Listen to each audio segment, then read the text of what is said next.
Bismillahirrahmanirrahim. Assalamualaikum warahmatullahi wabarakatuh. Perkenalkan, nama saya Yulia Nurul Putri dari Fakultas Dakwah dan Komunikasi, jurusan Komunikasi dan Penyiaran Islam kelas B semester 7 dengan NIM 0101182076. Di sini saya akan membawakan ceramah yang berjudul Merajut Ukhuwah Menjaga Akidah. Bismillahirrahmanirrahim. Assalamualaikum warahmatullahi wabarakatuh.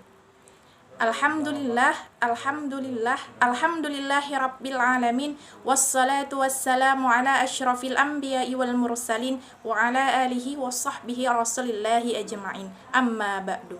Puji syukur kita kehadirat Allah subhanahu wa ta'ala atas limpahan nikmatnya, nikmat iman, Islam, persaudaraan, atas keimanan dan keislaman tadi atau ukhuwah Islamiyah.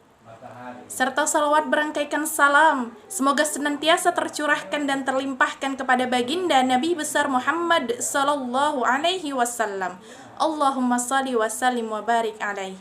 Semoga dengan senantiasanya kita bersalawat kepadanya, kepada manusia mulia yang menjadi tuntunan dan panutan kita, terkumpul segala kebaikan di dalam diri beliau, maka tidak ada yang beliau ucapkan dari lisan beliau kecuali kebenaran, dan tidak ada yang diperbuat oleh beliau daripada perbuatan-perbuatannya kecuali amal yang paling solih dan paling baik.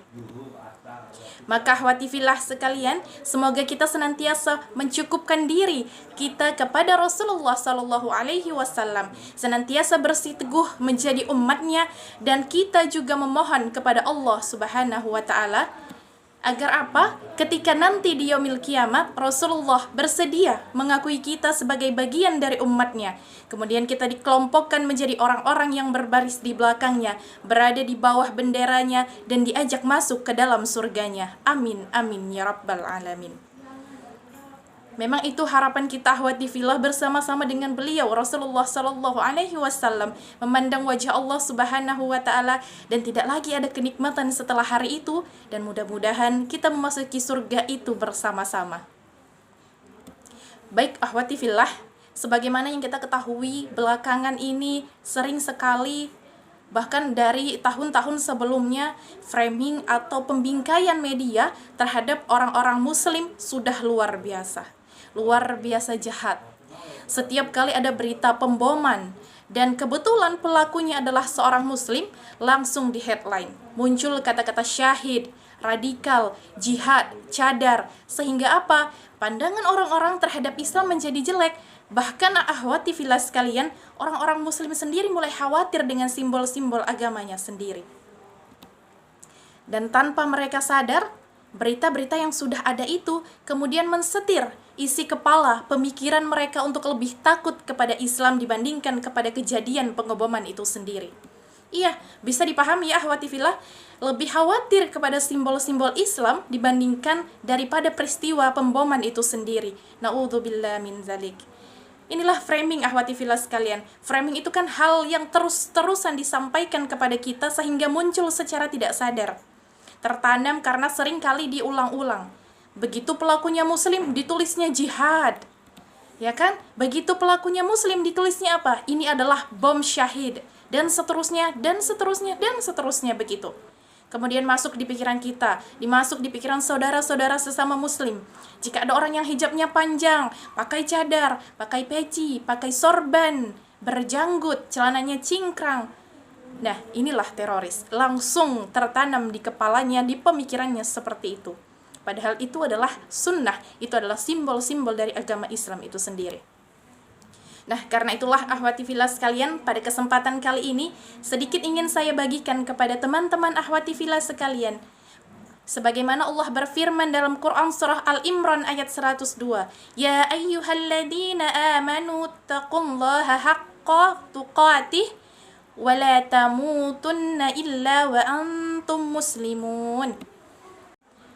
Hai orang-orang yang beriman, bertakwalah kepada Allah sebenar-benar takwa kepadanya, dan janganlah sekali-kali kamu mati melainkan dalam keadaan beragama Islam.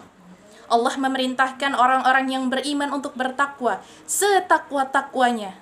Apa yang harus dijaga ahwati fillah sekalian? Iya, akidah. Kita mati dalam keadaan seorang muslim.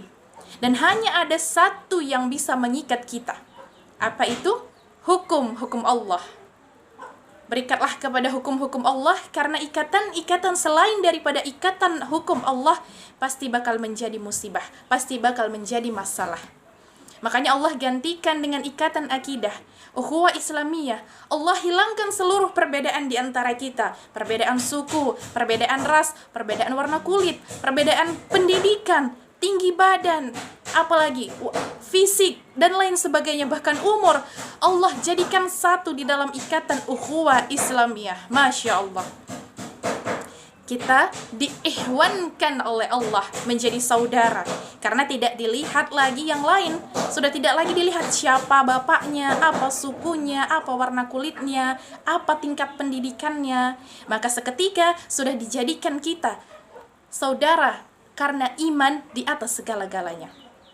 Maka ketika kita sudah dijadikan iman di atas segala-galanya, maka kita sudah menjadi saudara karena Allah. Ahwati fillah sekalian, saya mencintai Allah, kamu mencintai Allah. Lantas kenapa kita tidak sama-sama mencintai? Maka itulah yang dinamakan ukhuwah Islamiyah. Ukhuwah Islamiyah tadi bisa dirajut, bisa terajut. Karena apa? Karena kita menjaga akidah. Karena kita berpulang lagi kepada apa-apa hukum-hukum Allah. Ya, kita diikat oleh ikatan-ikatan Allah. Maka terjaring, terajutlah ukhuwah di antara kita lantaran akidah kita kepada Allah. Lalu bagaimana dengan orang lain? Oh, bukan berarti karena kita Islam dan orang lain tidak, lantas kita diperbolehkan mengganggu yang lain. Tidak begitu. Ketika seorang muslim mencintai Allah, maka semuanya dibatasi oleh Allah. Dan inilah namanya ukhuwah basyariyah. Tanpa kemudian memposisikan ukhuwah basyariyah ini di atas ukhuwah Islamiyah. Karena ukhuwah Islamiyah ini yang paling tinggi. Ukhuwah persaudaraan antar muslim ini yang paling tinggi. Tapi kemudian kita tetap harus menghormati yang bukan muslim, yang lain. Kenapa? Karena Rasul tidak pernah mengajarkan untuk membenci manusia. Andaikan Rasul mengajarkan untuk membenci manusia, maka Rasul tidak akan pernah berdakwah. Kenapa? Karena kunci daripada dakwah adalah rahmah, rasa kasih sayang pada orang itu. Terakhir, ahwati fillah sekalian, mari bersama kita senantiasa menjaga persaudaraan kita, saling sayang menyayangi, saling mengingatkan dalam kebaikan, karena ketakwaan, karena akidah kita, karena cintanya kita kepada Allah.